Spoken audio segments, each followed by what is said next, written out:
Hello everyone दोस्तों, कैसे हो आप सब। मैं निधि राज आप सभी का स्वागत करती हूँ आपके अपने चैनल IQ स्टार्टअप में। तो दोस्तों, जैसा कि मैंने आप लोगों को पहले से पता है कि हम पढ़ रहे हैं क्लास 10th की चैप्टर जिसका नाम है हेरिडिटी एंड इवोल्यूशन, और उसके अंदर हम देख रहे थे मेंडल की थ्योरी। यानी कि मेंडल साहब ने क्या कहा है कि क्रोमोसोम्स और हमारे जो क्रोमोसोम्स जो एक जनरेशन से दूसरे जनरेशन में ट्रांसफ़र होते हैं और क्रोमोसोमल इफेक्ट क्या पड़ता है आने वाले ऑफ स्प्रिंग के अंदर। तो ये सारी चीज़ें मेंडल्स के थ्योरी के अनुसार क्या क्या चीज़ें होती हैं, ये सारी चीज़ें हम पढ़ रहे थे, जिसमें हमने आपको मोनोहाइब्रिड क्रॉस और डाईहाइब्रिड क्रॉस क्या होता है वो सारी चीज़ें तो बता दी थी।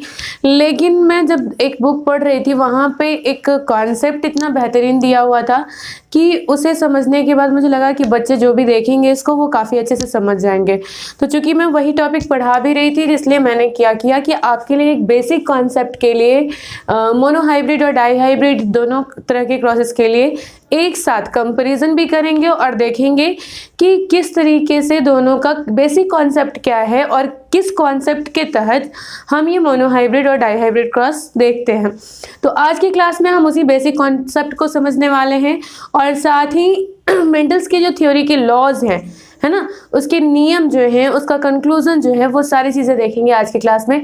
तो चलिए स्टार्ट करते हैं आज की वीडियो स्टार्ट करने से पहले मेरी आप सभी से रिक्वेस्ट है कि यदि आप हमारे चैनल पर नए हैं तो चैनल को सब्सक्राइब कर लें तथा साथ ही बेल आइकन को भी दबा दें ताकि हमारी हर वीडियो की नोटिफिकेशन आपको लगातार मिलती है।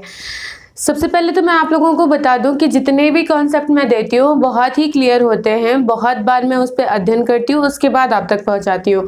तो बेसिकली जितने भी लोग हैं जो नॉलेज के व्यू से ये वीडियो देख रहे हैं तो चैनल को सब्सक्राइब ज़रूर कर लीजिएगा, क्योंकि जब तक आप ये नहीं करेंगे तब तक हमारी आने वाले वीडियोज़ की नोटिफिकेशन आपको नहीं मिलेगी, तो आप उन चीज़ों से वंचित रह जाएंगे जो चीज़ें मैं पढ़ा रही हूँ।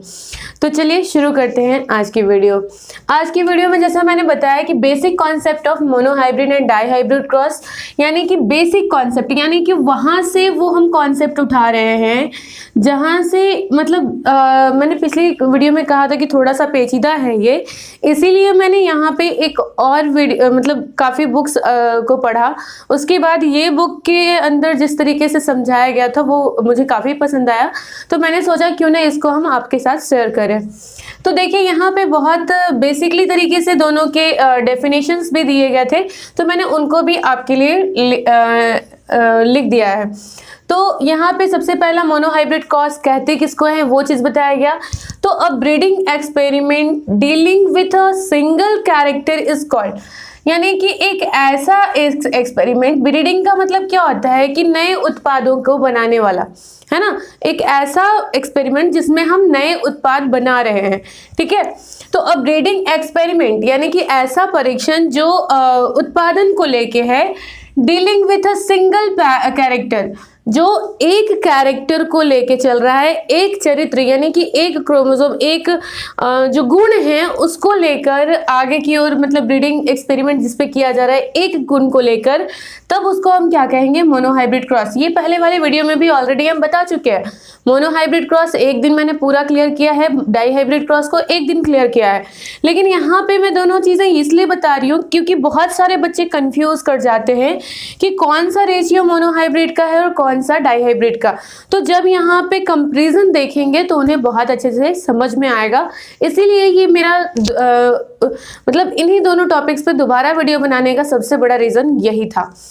तो देखिए होता क्या है कि पेरेंटल जनरेशन कहने का मतलब है कि प्योर सीड्स को जब लाया गया, यानी कि प्योर मेल पी और प्योर फीमेल पी के जो प्लांट्स थे उनको, उनके अंदर देखा गया एक कैरेक्टर जो क्या था, राउंड और रिंकल्ड, एक ही कैरेक्टर देखा गया कि मतलब या तो वो गोल होगा नहीं तो रिंकल्ड होगा, ठीक है। केवल यही एक कैरेक्टर को लिया गया, एक कैरेक्टर लिया गया, उसका ऑपोजिट कैरेक्टर लिया गया।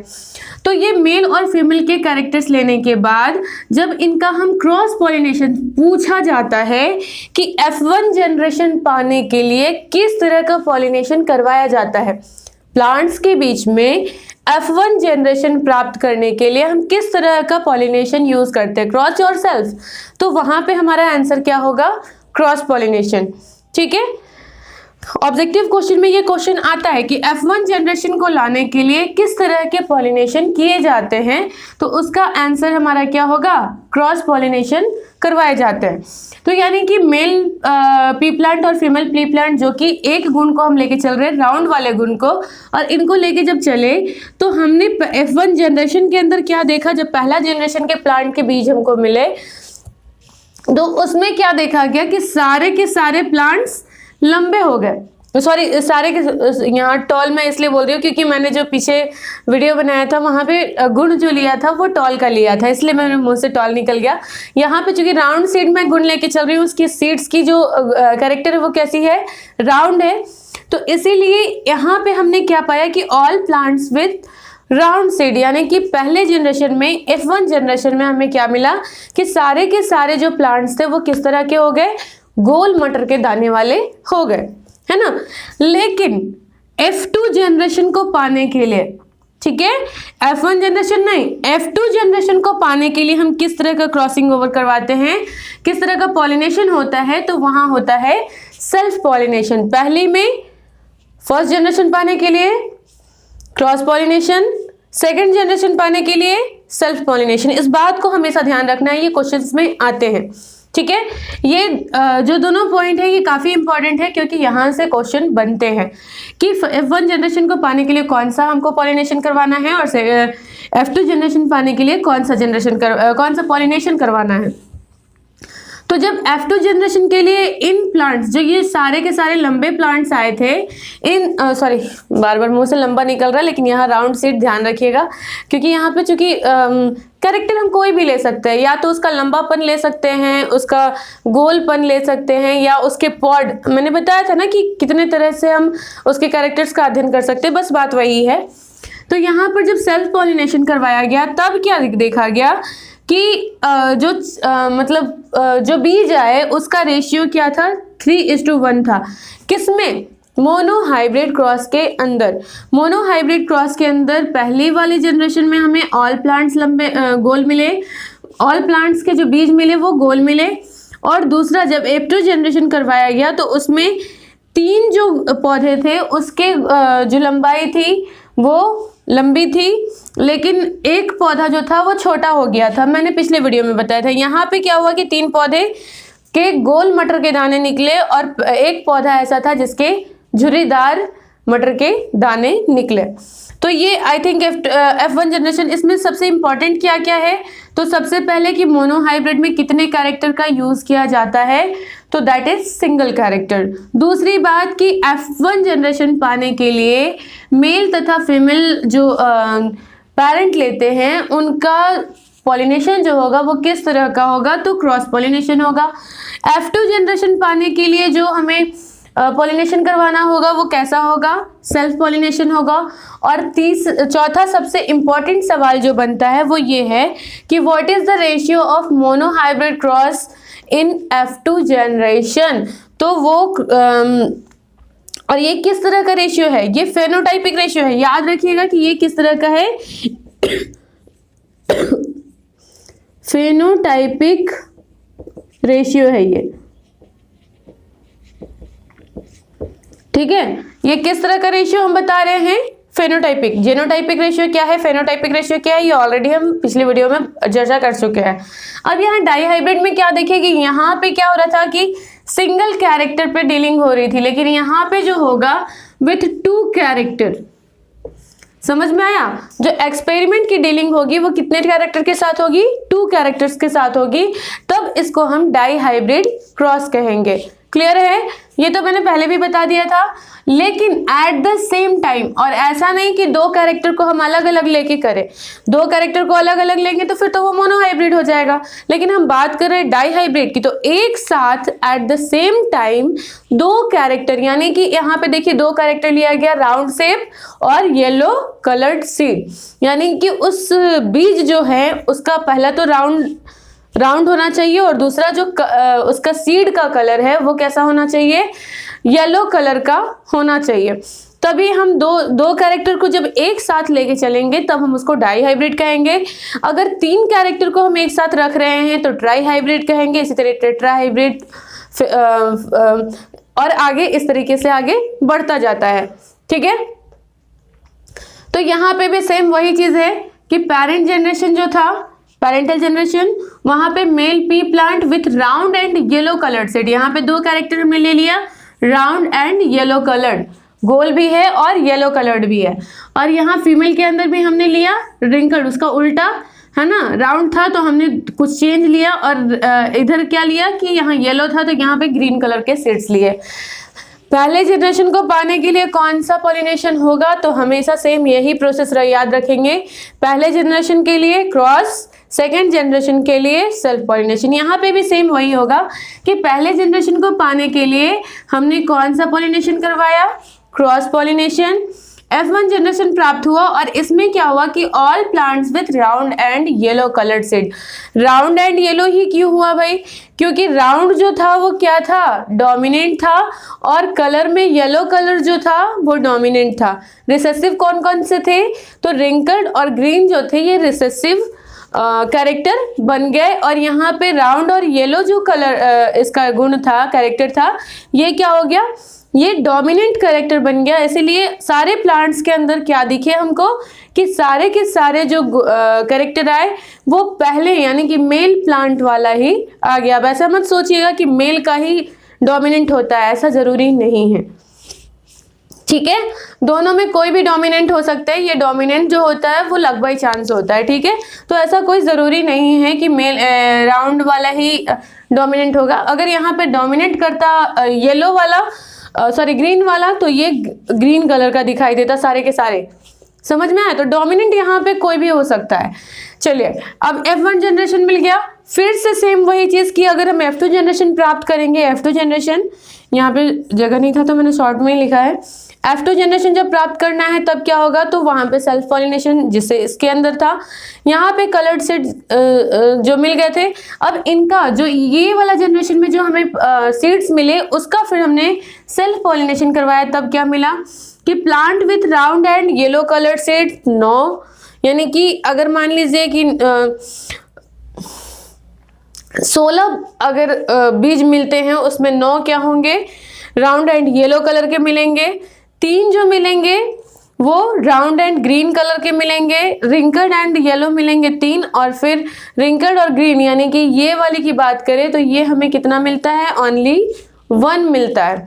ठीक है, तो ये भी हमने जो दिया है ये भी फेनोटाइपिक रेशियो ही है। जेनोटाइपिक रेशियो आप लोगों को ऑलरेडी मोनोहाइब्रिड और डाईहाइब्रिड की जो मैंने स्पेसिफिक जो वीडियो बनाई है उनके अंदर आपको जेनोटाइपिक और फेनोटाइपिक दोनों ही तरह की चीज़ें मैंने बता दी हैं। तो अब चलिए हम पढ़ते हैं कि मेंडल्स की थ्योरीज क्या क्या, मेंडल्स ने जो थ्योरीज दिए वो थ्योरीज क्या थी, कहाँ से निकल के आई वो चीज़ें। तो मेंडल की थ्योरी जानने के बाद अब हम पढ़ेंगे मेंडल के द्वारा दिए गए नियम, यानी कि आनुवंशिकता के कौन कौन से नियम जो हैं वो मेंडल साहब ने दिए और क्या कहती है ये तीनों के ये नियम, इसके बारे में देखते हैं। तो सबसे देखिए Mendel's law of inheritance. Inheritance का मतलब होता है आनुवंशिकता,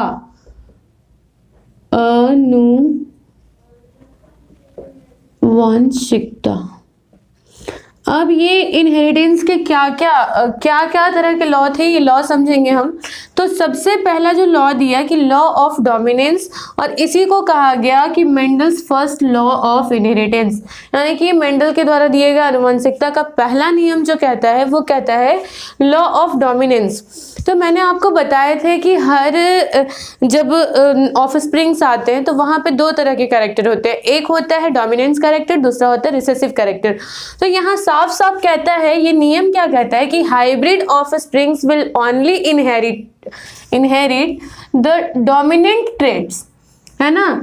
जब भी इनहेरिट होगा इन द फेनोटाइप, जो फेनोटाइप मैंने पहले ही बता रखा है कि जो भी बाहर से दिखने वाले गुण जो होते हैं उसको हम फेनोटाइपिक गुण बोलते हैं। जैसे मान लीजिए इसको कहने का मतलब क्या है, ये अगर मैंने टी लिखा तो इसमें डोमिनेंट कैरेक्टर कौन होगा, कैपिटल टी। और डोमिनेंट जरूरी नहीं है कि यही हो, अगर ये डोमिनेंट होता है तो उसमें टॉल का गुण दिखेगा, है ना। और अगर ये कैरेक्टर डोमिनेंट हो गया तब क्या होगा कि इसमें शॉर्ट का गुण दिखेगा, है ना। तो कहने का मतलब यही है कि दोनों ट्रेड्स में, दोनों अपोजिट ट्रेड्स के अंदर जो भी ट्रेड जो होगा वो डोमिनेंट होगा, वही चीज जो है वो बाहरी गुण के अंदर दिखेगा। भले ही इसके अंदर प्रेजेंट है वो शॉर्ट का गुण, लेकिन दिख क्या रहा है हमें, वो टॉल का गुण दिख रहा है कि पौधा लंबा हो चुका है। जैसे ऑल जो टॉल हो रहे थे पहले जनरेशन के अंदर, सारे के सारे टॉल हो जा रहे थे, लेकिन उसके अंदर शॉर्ट वाला कैरेक्टर तो था, लेकिन वो सारे टॉल दिखाई दे रहे थे।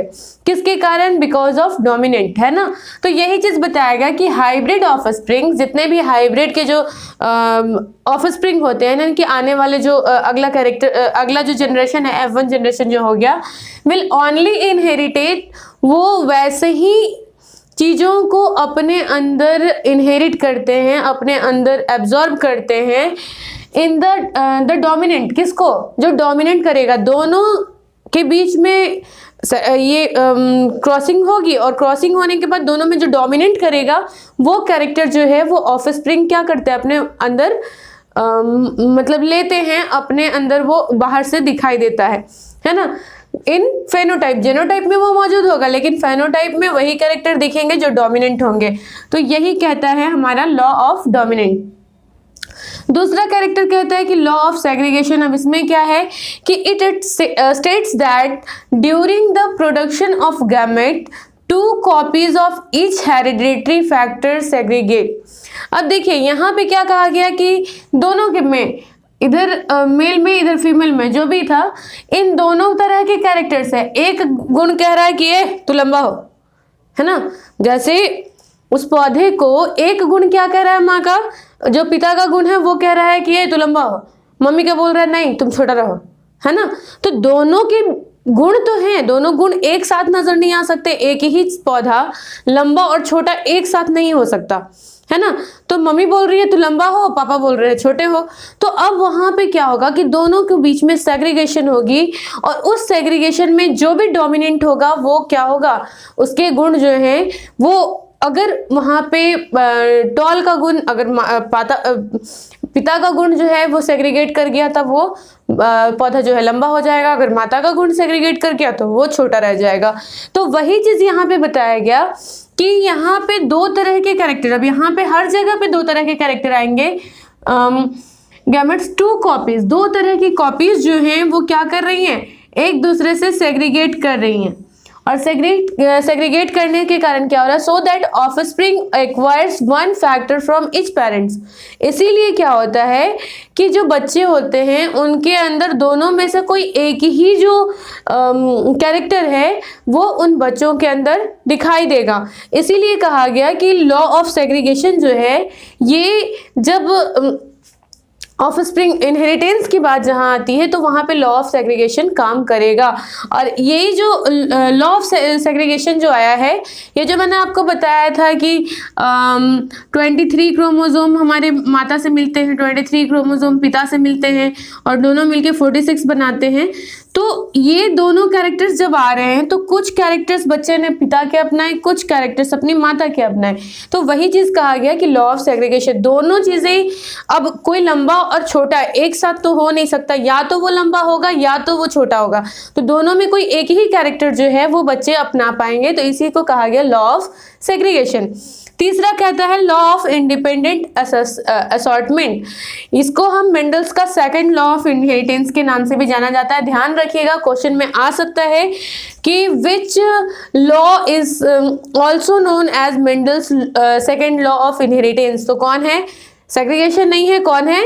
Law of independent assortment. इसको बस सेग्रीगेशन के नाम से ही जाना जाता है, इसको फर्स्ट लॉ के नाम से जाना जाता है, इसको सेकंड लॉ के नाम से जाना जाता है। ये सेग्रीगेशन के नाम से ही जाना जाता है, लॉ ऑफ सेग्रीगेशन। ठीक है, तो ये क्या कहता है भाई कि अ पेयर ऑफ ट्रेड, मतलब एक ट्रेड का जो पेयर है, यानी कि दो ट्रेड्स सेग्रीगेट इंडिपेंडेंटली, इसको कोई रोक नहीं सकता है। अब जरूरी नहीं है हम कह दें कि बेटा तू यही गुण अपनाओ तो तुम यही अपनाओगे, ऐसा नहीं होता है। वो इंडिपेंडेंटली सेग्रीगेट करते हैं। कौन सा अपनाएगा ये लक बाई चांस होता है। ऐसा कहीं भी किसी भी मतलब एक्सपेरिमेंट के अंदर ये पता नहीं चला कि कौन सा चीज़ डोमिनेट करेगा, ये कोई नहीं कह सकता है। ये it is only luck by chance. ठीक है। तो यही चीज कहा गया कि a pair of trade segregate independently, वो स्वतंत्रता पूर्वक जो है सेग्रीगेट करते हैं, of another pair during gametogenesis, यानी कि गैमेट फॉर्मेशन। गैमेटोजेनेसिस जब भी होगा तो उस टाइम कौन सा गुण बच्चे के अंदर आएगा ये कुछ नहीं कहा जा सकता। वो जो गैमेट बन रहा है वो गैमेट के अंदर कौन सा गुण अपना कैरेक्टर लेके आएगा ये कुछ कहा नहीं जा सकता। वही चीज कही गई है कि ये इंडिपेंडेंटली होता है, स्वतंत्रता पूर्वक होता है, इसका किसी पे कोई कंट्रोल नहीं है। As the individual hereditary factor assured independently different traits get equal opportunity to occurs together।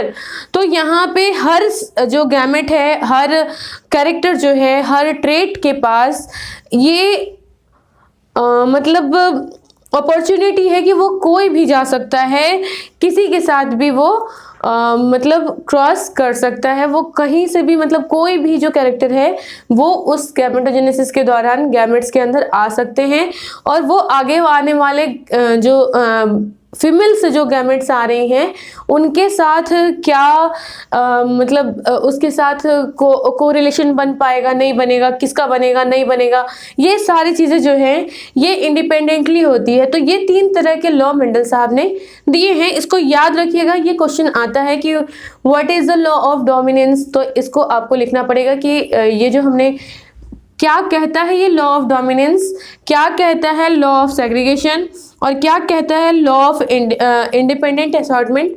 ये तीनों पॉइंट्स मैंने ये इंपॉर्टेंट है, बहुत इंपॉर्टेंट है, क्योंकि ये क्वेश्चंस में आता है कि what is law of independent assortment. तो आपको ये जो इसकी परिभाषा है इसके अंदर क्या बातें हैं, यानी कि लॉ ऑफ इंडिपेंडेंट असॉर्टमेंट क्या कहता है, ये चीज़ें आपको लिखनी होंगी। तो इसको आप अपने नोट्स में ज़रूर बना लें।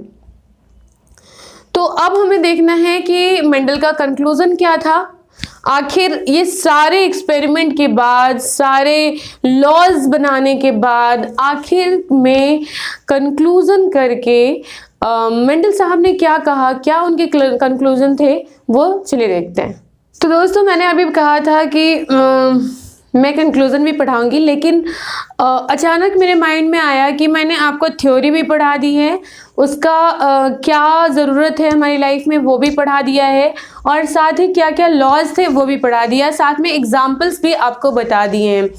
तो अब आपके लिए एक होमवर्क होगा कि कंक्लूज़न, आप इतनी सारी चीज़ें पढ़ने के बाद आपने क्या कंक्लूज़न निकाला, या फिर मेंडल साहब के क्या क्या कंक्लूजन्स हो सकते हैं, ये आप हमें नोट्स बना के भेजोगे।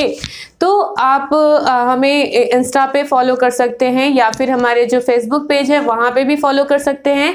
ये आप लोगों के लिए होमवर्क रहा कि आपको बताना है कि क्या क्या कंक्लूज़न निकल के आते हैं इन सारे टॉपिक्स को पढ़ने के बाद। तो जिनके सबसे अच्छे मतलब रिपोर्ट होंगे, यानी कि जिनके सबसे अच्छे जो नोट्स होंगे उनके लिए कुछ सरप्राइज़ गिफ्ट होगा। तो चलिए देखते हैं कि कितने लोग इस पर रिस्पॉन्स करते हैं। मैं ज़रूर चाहूँगी कि आप लोग रिस्पॉन्स करें, क्योंकि देखिए हमारे बीच में एक रिश्ता होना ज़रूरी है कि आप हमें सुन भी रहे हो या फिर हम केवल ऐसे ही बोले जा रहे हैं। तो वो रिलेशन ज़रूरी होता है। एक टीचर तभी टीचर कहलाएगा जब बच्चे सपोर्ट करेंगे उसको, और साथ ही आप हमारी बातों को कितनी केयरफुली पढ़ रहे हो, हमारी बातें आपको समझ में आ रही हैं कि नहीं।